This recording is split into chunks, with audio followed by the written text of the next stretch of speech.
Hey guys, Ryan Smith with the Ryan Smith Home Selling Team here to discuss today, can I buy a home and sell my current one at the same time?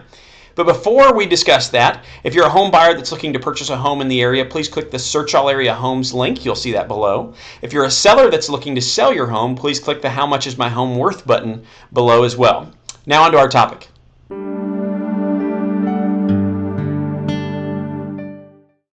You know, one of the most common questions that we get at our office very frequently is can I actually go out and look for houses first before I actually put my house on the market, because I want to know where I'm going to move to first before we actually put our house out there on the market for sale.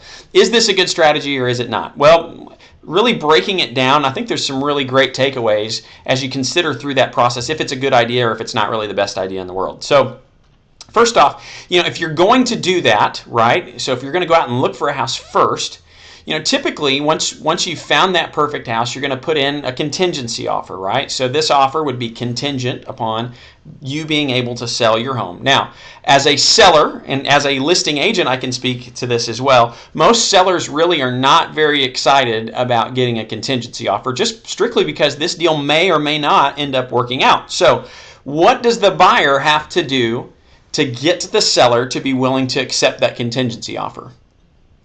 Well, the answer, the buyer's probably going to have to come with a more aggressive offer. So they're going to be paying a much higher price for this house in order to get the sellers to consider their offer, right? So if the seller's going to be willing to take their house off the market and hold this house for that buyer's probably going to have to make it a really, really great offer if it's going to be a contingency offer, right? So in essence, the buyer is really paying at the top of the market for that house. Now on the flip side, you know, once the buyer has found that house that they love and that their family's excited about, the motivation to sell their house is going to be extremely high.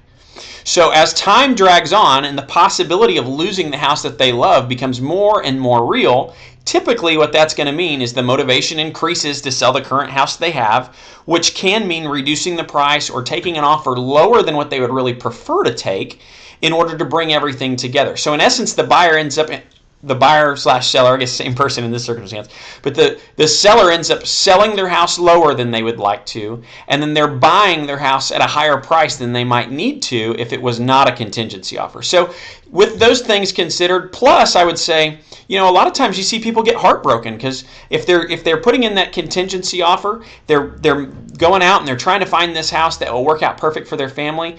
A lot of times that situation doesn't work out. The house gets sold or somebody comes in and puts a firm offer in that bumps out the contingency. So people end up very disappointed that they missed out on the house that they really like, and then they begin comparing every other house that they've seen to the one that they really fell in love with initially, and it really just creates an atmosphere for disappointment. So, you know, in light of those things, when people ask me that question, what's really the best way to do it? Honestly, the best way to do it is to put your house out there, get it on the market, let's get it sold and get a good price for you, and then let's negotiate enough time for us to go out there and find a house that'll work great for you. So, hope all that makes sense. If you guys have any questions on this topic, feel free to reach out. I'm happy to answer any thoughts or questions that you guys may have. And again, thank you for your time watching this video. We're always here to help you if we can. Have a great day.